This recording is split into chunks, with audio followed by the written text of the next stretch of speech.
Hi, this is Dan with InnerPC Computers, and today I want to talk about how cybercriminals steal your data. I'm also going to go through a couple of examples of how to identify a malicious email.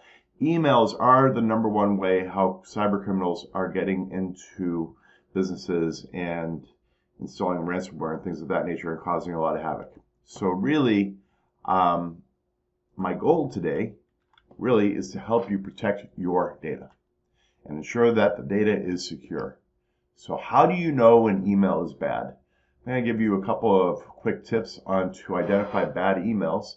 This is an example of an email that's going out to CPA firms and their clients. And basically there's 3 bits of information you want to take a look at right now. First of all, you'll see the generic greeting, which is Dear Taxpayer.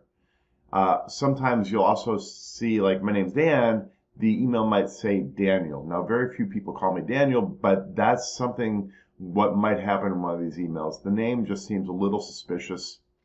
The second thing you want to look at is that the IRS over here would never ask for this kind of information, which is like your bank account or any information like that, whether this email's from the IRS or Chase Bank or Bank of America, whatever. They're not going to ask you for information through an email. So if anybody is asking you for that information, just ignore them.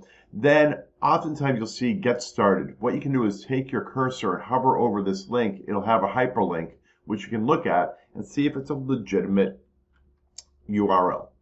So these are 3 quick tips for this particular email. Let's get into another one.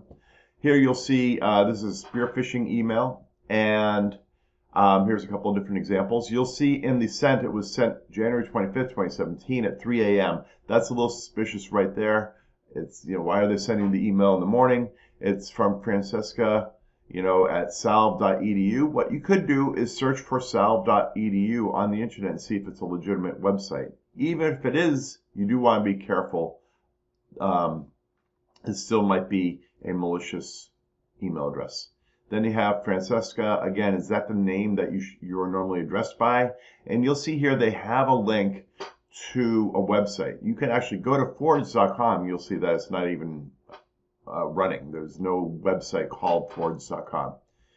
And you look at the name Daniel Rice. Now, these names tend to be a little bit weird. That just doesn't seem like a real name, Daniel Rice. But excuse me, you do want to look at these small little details and see if there's something a little bit off with them.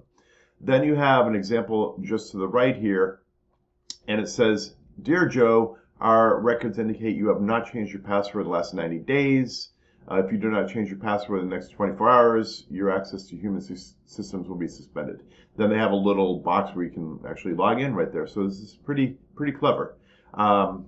Do not answer these unless you are completely expecting to have your password changed or something of that nature. These emails come through all the time. Be very careful about changing emails or clicking on any link like this. What this link could do is it could download a little program which would then monitor your computer, or it could install ransomware. So third thing is you could actually go in here, put your information in. Now you just gave them your username and a password, which they can use to try to get into your email password in the future.